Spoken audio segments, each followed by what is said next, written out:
जुदा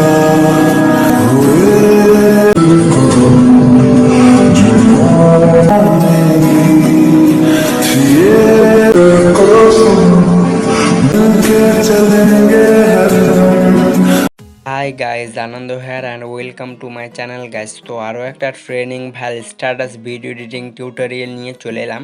তো প্রিভিউতে যে স্ট্যাটাস ভিডিওটা আপনারা দেখলেন, সো আজকে এই ধরনের স্ট্যাটাস ভিডিওগুলো আমরা কিন্তু ক্রিয়েট করতে চলেছি। আর হ্যাঁ, ভিডিওটা শুরু করার আগে আপনাদের কাছে একটা ছোট্ট রিকোয়েস্ট, যারা এখনও পর্যন্ত আমার চ্যানেলটি সাবস্ক্রাইব করে রাখেননি তারা চ্যানেলটি সাবস্ক্রাইব করে পাশে থাকা বেল আইকনটি অন করে রাখবেন, কারণ এই চ্যানেলে প্রতিনিয়ত ভিডিও আপলোড করা হয়ে থাকে। তো চলুন ভিডিওটা শুরু করা যাক।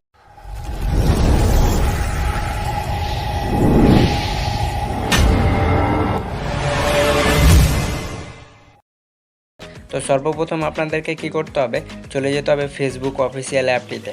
তো আমি ফেসবুক অফিসিয়াল অ্যাপটি ওপেন করার পরে এখানে ক্লিক করবেন। তারপরে সর্বপ্রথম আপনাদেরকে অ্যালবাম দিয়ে দিতে হবে। সো আমার অলরেডি এখানে আগে থেকে অ্যালবামগুলো ক্রিয়েট করা আছে। আর আপনাদের যদি অ্যালবামগুলো ক্রিয়েট করা না থাকে তাহলে আপনারা কিন্তু ক্রিয়েট করে নেবেন। সো দেখতে পাচ্ছেন আমি যে কোনো একটা অ্যালবাম সিলেক্ট করে নেব। দেন সিলেক্ট করা হয়ে গেলে এখানে ক্লিক করবেন, দিয়ে যে এই দাগটাকে আপনাদেরকে নিচে নিয়ে আসতে হবে। সো আমি এটাকে নিচে নিয়ে আসবো। তারপর কিছু একটা ডট বসিয়ে দেবেন। তারপরে এটা আপনাদেরকে নিতে হবে স্ক্রিনশট। তো 3 ফিঙ্গার কিংবা volume down plus power of বাটনটি চেপে দিলেও কিন্তু স্ক্রিনশট হয়ে যাবে। সো এরকম করে কি করবেন, আপনারাও স্ক্রিনশট নিয়ে নেবেন। সো আমিও স্ক্রিনশট নিয়ে নেব। তারপরে ব্যাক করবেন। সো ব্যাক হয়ে বেরিয়ে চলে যাবেন পিকচার অ্যাপ্লিকেশন অ্যাপটিতে। সো এই অ্যাপের লিঙ্ক আমি আমার ভিডিও ডেসক্রিপশন বক্সে প্রোভাইড করে রাখবো, সেখান থেকে ইজিলিভাবে ডাউনলোড করে নেবেন। তারপর কী করতে হবে, প্লাস আইকনে ক্লিক করবেন, এডিটা ফটোতে ক্লিক করবেন। তারপর আপনারা যে স্ক্রিনশটটা নিলেন ফেসবুকের, সেটা আপনাদেরকে এখানে অ্যাড করে নিতে হবে। দেন অ্যাড করার পর টুলসে ক্লিক করবেন, ডেক ক্রপে ক্লিক করবেন। সো এটা আপনাদেরকে কী করতে হবে, 4:3 রেশিওতে ক্রপ করে নিতে হবে। সো চাইলে বড় রেশিও করতে পারেন। সো আমি এটাকে হালকা বড় করে নেব লকে গিয়ে। সো দেখতে পাচ্ছেন আমি এতটুকু করে নেব। তারপরে কী করতে হবে, আপনার যে ওপরের টিক আইকনটা রয়েছে এখানে টাচ করবেন। দেন টাচ করার পরে এফেক্টসে ক্লিক করবেন। তারপরে চলে যাবেন ফ্ল্যাটা ওয়ানে। সো ফ্ল্যাটা ওয়ানে ক্লিক করার পর আরেকবার ট্যাপ করবেন। তারপর আপনাদেরকে চলে যেতে হবে সবশেষে ডিফারেন্সে। দেন ডিফারেন্সে যাওয়ার পরে এর ফেটটা আপনাদেরকে প্লাসের দিকে 80 পর্যন্ত রেখে নিতে হবে, কি 72 পর্যন্ত। সো আপনারা দেখবেন যে আপনারা কতটুকু রাখতে চান। সো আমি এতটুকুই রেখে নেব, 76 কি 75 পর্যন্ত। তারপর টিক করে দেবো। দেন টিক করার পর আরেকবার এফেক্টসে ক্লিক করবেন, চলে যাবেন ওয়াটার কালারে। সো ওয়াটার কালার আপনারা আরএসটিকেই পাবেন। সো আমি ওয়াটার কালারটা সিলেক্ট করে নেব। তারপরে কী করতে হবে, টিক করবেন আরেকবারও। তারপরে এর ফেটটাকে আপনাদেরকে কী করতে হবে, সেম প্রসেসে 68 কি 80 পর্যন্ত রেখে ওপরে টিক আইকনে ক্লিক করে দেবেন। তারপরে আরেকবার এফেক্টসে যাবেন। এবার আপনাদেরকে কী করতে হবে, HDR1টা সিলেক্ট করে টিক আইকনে ক্লিক করে দিতে হবে। সো দেখতে পাচ্ছেন আমাদের এটা খুব সুন্দর লাগছে। এরপরে এগুলোকে সাইডে হটিয়ে চলে যাবেন টেক্সটে। এবার আপনাদেরকে এখানে সেই ক্যাপশনটা লিখে নিতে হবে। সো আমার অলরেডি কপি আছে, আমি এখানে পেস্ট করে দিয়েছি। দেন পেস্ট করার পর ওকেতে ক্লিক করবেন। তারপর এটাকে এখানে নিয়ে আসবেন। তারপর এটাকে টেনে খুব সুন্দর করে কাস্টমাইজ করে নেবেন। সো দেখতে পাচ্ছেন কিছু এরকম করে আপনাদেরকেও কাস্টমাইজ করে নিতে হবে। তারপরে মাই ফন্টে এসে আপনারা যে কোনো ফন্ট ইউজ করতে পারেন। আর এই ফন্টের লিঙ্ক আমি আমার ভিডিও ডেসক্রিপশন বক্সে দিয়ে রাখবো। সেরকম করে আপনাদেরকেও অ্যাড করে নিতে হবে। তারপরে কালারে যাবেন, ব্ল্যাক কালারটি সিলেক্ট করে নেবেন। স্টকে গিয়ে এটা ব্ল্যাক সিলেক্ট করে এর -1 পর্যন্ত রেখে নেবেন। সো দেখতে পাচ্ছেন আমি এতটুকু রেখে নেব। তারপর কী করতে হবে, আপনাদেরকে এটা খুব সুন্দর করে কাস্টমাইজ করে নিতে হবে। আর এটাকে আপনাদেরকে মাঝখানে বরাবর রেখে নিতে হবে। সো রাখা হয়ে গেলে এবার কী করতে হবে, স্টিকারে ক্লিক করবেন এবং স্টিকারে যাওয়ার পর আপনারা সার্চ বারে ক্লিক করবেন আইফোন ইমোজি। সো এগুলো অনেকগুলো আইফোন ইমোজি পেয়ে যাবেন। এগুলো এক এক করে আপনাদেরকে কিছু অ্যাড করে নিতে হবে। সো চলুন আমি অ্যাড করে নিচ্ছি। সো দেখতে পাচ্ছেন আমি এগুলোকে অ্যাড করে নিয়েছি। সো এরকম করে আপনাদেরকেও অ্যাড করে নিতে হবে। সো আমার অ্যাড করার কাজ শেষ। আর একবার স্টিকারে যাবেন এবং সার্চ করবেন কিং। সো এটা আপনারা রাজার মুকুটটা পেয়ে যাবেন। সো এটাকে হালকা ছোট করে নেবেন। তারপর আপনারা এটা যেখানে বসাতে চান আপনারা বসিয়ে নেবেন। সো আমি এটাকে এখানেই বসিয়ে নেব প্রিয় অ্যালবামের কাছে। সো এরপরে কী করতে হবে, আপনাদেরকে এটা কিন্তু খুব সুন্দর করে অ্যাডজাস্ট করে নিতে হবে।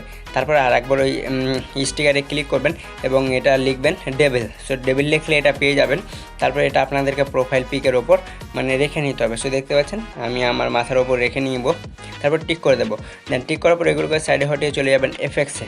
তারপরে HDR1টা আপনাদেরকে আরেকবারও সিলেক্ট করে টিক করে দিতে হবে। আর ফেটটা আপনারা যদি কমাতে বা বাড়াতে চান তাহলে এটা আপনাদের মনের মতো করে অ্যাডজাস্ট করে নেবেন। সো আমি এটা কিছু করব না, 45 পর্যন্ত রেখে টিক করে দেবো। তারপরে উপরে আরোতে ক্লিক করে গ্যালারিতে সেভ করে নেব। ব্যাক হয়ে বেরিয়ে চলে যাবেন গ্যালারিতে। সো আমি গ্যালারিটাও আবার ওপেন করে নেব। সো আপনাদেরকে ওপেন করে নিতে হবে। সো গ্যালারি ওপেন হয়ে যাওয়ার পর আপনারা যেটা এডিট করলেন পিকচার দিয়ে সেটা সিলেক্ট করে নেবেন। দেন সিলেক্ট করার পর এডিটে ক্লিক করবেন। সো এডিটে ক্লিক করার পর আপনাদেরকে চলে যেতে হবে অ্যাডজাস্টে। সো অ্যাডজাস্টে যাওয়ার পর এগুলোকে সাইডে হটাবেন, চলে যাবেন ভিগনেটে। সো ভিগনেটে যাওয়ার পর ভিগনেটটা আপনাদেরকে কী করতে হবে, -90 পর্যন্ত রেখে নিতে হবে। আপনাদের যেই ফোন হোক না কেন এই ধরনের সেটিংস আপনারা পেয়ে যাবেন খুব ইজিলিভাবে। তারপর টিক করে দেবেন, তারপর আপনাদেরকে এটা সেভ করে নিতে হবে। সো দেখতে পাচ্ছেন আমি এটাকে সেভ করে নেব। দেন সেভ করা হয়ে গেলে কী করতে হবে, ব্যাক করবেন। সো ব্যাক হয়ে এবার বেরিয়ে চলে যাবেন মোশন ল্যাব অ্যাপটিতে।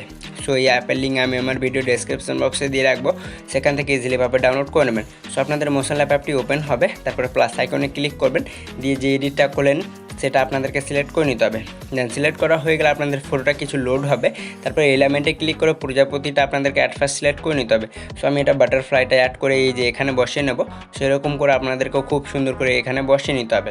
দেন বসানো হয়ে গেলে আরেকবার প্লাস আইকনে ক্লিক করে এবার আপনাদেরকে স্পাইডার মাকড়সা এটা আপনাদেরকে অ্যাড করে নিতে হবে।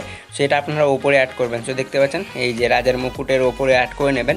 সো অ্যাড করা হয়ে গেলে এখানে আপনারা ব্লু পোস্টের মাঝে যেটা রয়েছে ওখানে কিন্তু ব্লু কালারও লাইটিং ইফেক্ট অ্যাড করতে পারেন। সো আমি সেটা করব না, ক্যামেরা রোলে গিয়ে ফার্স্ট নম্বরে ক্যামেরা রোলটা সিলেক্ট করে নেব। তারপর ব্যাক করবেন, এক্সপোর্টে ক্লিক করবেন, কোয়ালিটিটা 4K আর ডিউরেশনটা আপনারা যত দূর বানাতে চান ভিডিও করে নেবেন। তারপর এক্সপোর্টে ক্লিক করে দেবেন। সো আপনাদের এখানে ভিডিওটা কিন্তু এক্সপোর্ট হতে শুরু হয়ে যাবে। সো দেখতে পাচ্ছেন আমাদের ভিডিওটা এক্সপোর্ট হয়ে গিয়েছে। সো এক্সপোর্ট হয়ে যাওয়ার পর এবার কী করতে হবে, ব্যাক করতে হবে। সো ব্যাক হয়ে আপনারা চলে যাবেন ক্যাপকিউ ট্যাবে। অবশ্যই কিন্তু তার আগে ভিপিএন কানেকশানটি অন রাখবেন। সো আমি ক্যাপকিউ ট্যাবটি ওপেন করে নেব। সো ক্যাপকিউ ট্যাবটি ওপেন হওয়ার পর এবার কী করতে হবে, আপনাদেরকে নিউ প্রজেক্টে ক্লিক করতে হবে। সো আমি নিউ প্রজেক্টে ক্লিক করব, সেরকম করে আপনারাও করবেন। তারপরে মোশন ল্যাব দিয়ে যে এডিটটা এক্ষুনি করলেন সেটা আপনাদেরকে এখানে অ্যাড করতে হবে। সো আমি অ্যাডে সরাসরিভাবে ক্লিক করে দেবো। সো আমাদের এই যে ভিডিওটা সেটা ক্যাপকিউটে অ্যাড হয়ে যাবে। তারপর সব শেষে চলে যাবেন ভিডিওর। সো সব শেষে যাওয়ার পর ক্যাপকিউটের অটোমার্কটা ডিলিট করে দেবেন। ফটো লেয়ারের প্রথমে এসে অ্যানিমেশনে ক্লিক করবেন। সো আপনাদের এখানে কিন্তু অ্যানিমেশনগুলো আবারও শো হবে। সো আমার একটু ইন্টারনেট কানেকশানটা স্লো চলছে তাই এরকম অসুবিধা হচ্ছে। সো দেখতে পাচ্ছেন আমাদের অ্যানিমেশনগুলো চলে এসেছে। 𝐷_3 অ্যানিমেশনটা আপনাদেরকে সিলেক্ট করে নিতে হবে আর এর অপাসিটিটা 1.5 সেকেন্ড রেখে টিক করে দেবেন। তারপরে ব্যাক করবেন, চলে যাবেন এফেক্টে, তারপরে ভিডিও এফেক্টে ক্লিক করবেন। সো আপনাদের এফেক্টগুলো কিন্তু আবারও এখানে শো হবে। সো দেখতে পাচ্ছেন আমাদের এফেক্টগুলো কিন্তু এখানে আবারও শো হচ্ছে। সো ট্রেন্ডিংয়ে যেগুলো রবে সেগুলোকে হালকা ওপরে স্ক্রল করবেন। সো আপনাদের সামনে শো করবে ডায়মন্ড এফেক্টটা। সো আপনাদেরকে সেটা সিলেক্ট করে নিতে হবে। সো চাইলে আপনারা হলো ব্লারও অ্যাড করতে পারেন। সো আমি এখানে ডায়মন্ড এফেক্টটাই অ্যাড করব। প্রথম অ্যানিমেশন পর্যন্ত যে 𝐂𝐸 অ্যানিমেশনটা আপনারা দিয়েছিলেন ততদূর পর্যন্ত এটাকে বাড়িয়ে নিতে হবে কোয়ালিটিটাকে। সো দেখতে পাচ্ছেন আমি এতটুকু করে নিয়েছি। দেন এতটুকু রাখা হয়ে গেলে এবার কী করতে হবে, আপনাদেরকে কিন্তু এটা ডায়মন্ড এফেক্টটা ইউজ করতে হবে। সো আপনারা হলো ব্লারও দিতে পারবেন। সো আমি এখানে ডায়মন্ডটা অ্যাড করে নেব। দেন ডায়মন্ডটা অ্যাড হয়ে যাওয়ার পর এবার কী করতে হবে, আপনাদেরকে এটা গ্যালারিতে সেভ করতে হবে। সো এই আরোতে ক্লিক করবেন। সো আপনাদের এটা কিন্তু গ্যালারিতে সেভ হয়ে যাবে। সো দেখতে পাচ্ছেন আমাদের ভিডিওটা এখানে এক্সপোর্ট হতে শুরু হয়ে গেছে। সো এক্সপোর্ট হয়ে যাওয়ার পর কী করতে হবে, ডানে ক্লিক করবেন। এবার ব্যাক হয়ে বেরিয়ে চলে যাবেন ইনশট অ্যাপ্লিকেশন অ্যাপটিতে। সো এই অ্যাপের লিঙ্ক আমি আমার ভিডিও ডেসক্রিপশন বক্সে দিয়ে রাখবো। সো প্লাস আইকনে ক্লিক করবেন, নিউ ক্লিক করবেন, ক্যাপকিউ দিয়ে যে এডিটটা করেন সেটা সিলেক্ট করে নেবেন। সো দেখতে পাচ্ছেন আমি সেটাকে সিলেক্ট করে নেব। সেরকম করে আপনাদেরকেও অ্যাড করে নিতে হবে। সো আমি এখানে অ্যাড করে নিয়েছি। সো অ্যাড হয়ে যাওয়ার পর এবার কী করতে হবে, ক্যানভাসে ক্লিক করবেন। সো এটাকে আপনাদেরকে কী করতে হবে, এর বর্ডারটা -2 কি 4 পর্যন্ত রেখে নেবেন। দেন রাখা হয়ে গেলে কী করতে হবে, আপনাদেরকে ব্যাকগ্রাউন্ডে গিয়ে এর হোয়াইট ব্যাকগ্রাউন্ডটা সিলেক্ট করে নিতে হবে। সো দেখতে পাচ্ছেন আমাদের বর্ডারটা এখানে তৈরি হয়ে যাবে। ক্যানভাসে গিয়ে এটা কিন্তু -4 পর্যন্ত রাখবেন। সো চাইলে বেশিও করতে পারেন। তারপরে মিউজিকে ক্লিক করবেন, তারপর ট্র্যাকসে দিয়ে পছন্দের মতো যে কোনো একটা মিউজিক ইউজ করে নেবেন। আর আমি যে মিউজিকটা ইউজ করবো লিঙ্ক ভিডিও ডেসক্রিপশন বক্সে পেয়ে যাবেন। তারপরে কী করতে হবে, অ্যাড করে নিতে হবে। সো দেখতে পাচ্ছেন আপনাদের ভিডিওটা কিছু এরকমভাবে তৈরি হয়ে যাবে। তারপরে এফেক্টে গিয়ে আপনাদেরকে রেট 2-এ চলে যেতে হবে। তারপরে আপনাদেরকে এই যে গ্লিচ এটা আপনাদেরকে সিলেক্ট করে নিতে হবে, দ্বিতীয় নম্বর এটা। তারপর এটাকে ভিডিও এন্ড বরাবর করে নেবেন, তারপর টিক করে দেবেন। টিক করা হয়ে গেলে সেভে ক্লিক করবেন। সো আরেকবারও সেভে ক্লিক করবেন। সো আপনাদের ভিডিওটা এখানে এক্সপোর্ট হতে শুরু হয়ে যাবে। সো আজকের ভিডিওটি ছিল এই পর্যন্ত। যদি ভিডিওটা ভালো লেগে থাকে তাহলে অবশ্যই একটা লাইক করে দেবেন, বন্ধুদের সাথেও শেয়ার করে দেবেন। সো দেখা হচ্ছে নেক্সট কোনো পরবর্তী ভিডিওতে কোনো পরবর্তী টপিক নিয়ে।